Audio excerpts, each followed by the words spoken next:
Take a look at this photograph of Earth. A quiet, lush oasis perfectly balanced to support millions of species across vast blue oceans. But if you rewind the clock 4 billion years to a period known as the Hadean Eon, you arrive at a literal hellscape. Our planet was a toxic, bubbling ball of boiling magma, constantly hammered by massive asteroid impacts. We naturally think of giant rocks hitting a planet as a disaster, the kind of event that ends life.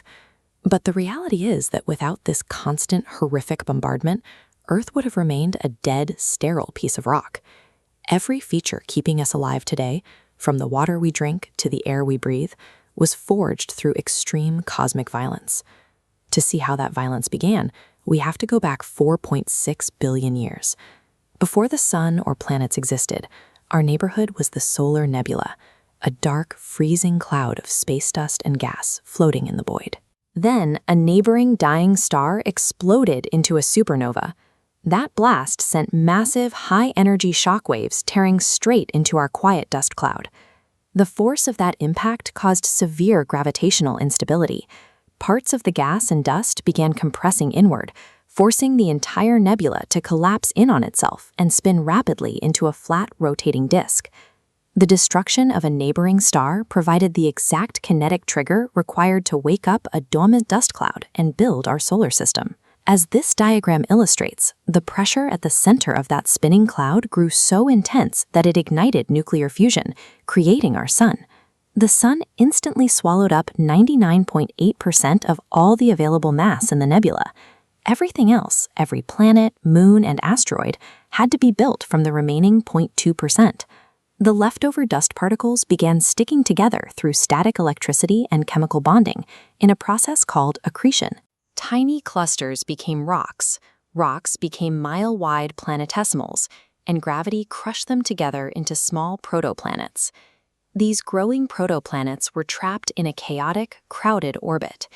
They constantly smashed into the early Earth, generating so much kinetic friction that our entire planet melted down into an endless sea of lava. But those incoming rocks carried a hidden payload. Deep inside the original solar nebula, ice crystals had formed. When asteroids and comets formed from that dust, they trapped microscopic pockets of that ancient ice inside them. Whenever one of those rocks crashed into our molten planet, it released steam into the atmosphere. The relentless rock bombardment that reduced Earth to liquid magma was the precise delivery mechanism that filled our world with life-giving oceans. Looking at this cross-section of the molten Earth, we see a process called differentiation. Because the entire planet was a liquid, gravity was able to pull the heaviest elements, like iron and nickel, straight down to the center. Meanwhile, lighter elements, like oxygen and silicon, floated outward to eventually cool into the rocky crust. Deep at the center of the planet, that sunken iron became subjected to massive pressure and 6,000-degree heat. The liquid iron churning around the solid inner core generated massive electrical currents. Those electrical currents project a massive magnetic field far out into space. This field acts as an invisible shield, catching and deflecting deadly charged particles emitted by the sun. Without that shield, solar winds would have stripped away our atmosphere and boiled off our oceans entirely. If early Earth hadn't been violently battered into a fully liquid state, iron could never have sunk to the core to build that defense system. Earth still had to survive one final hurdle. About 4.5 billion years ago, a Mars-sized protoplanet named Theia smashed directly into us. The velocity of the impact liquefied whatever had managed to cool. The metallic cores of Earth and Theia fused into one. Meanwhile, millions of tons of blasted molten outer rock were thrown into space, caught in Earth's gravitational pull and clumped together to form the moon. We know this sequence of events happened because of the physical evidence. When Apollo astronauts brought these basaltic rock samples back from the moon, chemical analysis proved they possess the exact same oxygen isotopes and composition as rocks found deep inside Earth. As you can see in this animation, the kinetic trauma of Theia's collision permanently knocked Earth's rotation off its vertical axis by exactly 23.5 degrees. That permanent slant is the only reason different hemispheres lean toward the sun at different times of the year, giving us our changing seasons. Meanwhile, the new moon's gravitational pull began dragging across our newly formed oceans, creating tidal zones. Without that planetary collision, Earth spins perfectly straight. We get no seasons to drive weather patterns, and no lunar tides to help early life bridge the gap between the oceans and dry land. Following the Theia impact, the chaos finally began to subside. The magma seas cooled. Thick water vapor condensed, leading to millions of years of torrential rain that filled the massive impact craters to create our global oceans.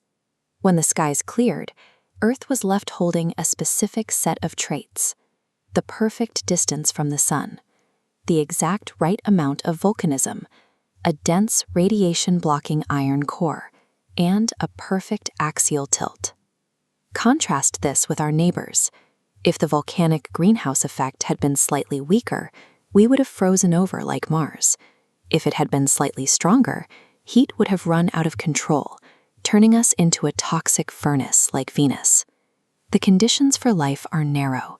We sit inside a razor-thin margin of error, governed by variables that were hammered into us by sheer cosmic force. Every condition we rely on, our climate, our air, the soil, was forged in this gauntlet of improbable accidents and violent destructions. Our planet exists as a rare mathematical anomaly, a survivor of 4.6 billion years of stellar explosions, planetary collisions, and radioactive meltdowns. Understanding the sheer luck and violence required to build this specific balance makes it clear that Earth's habitability is a finite exception to the rules of the universe, one that requires our active protection to maintain.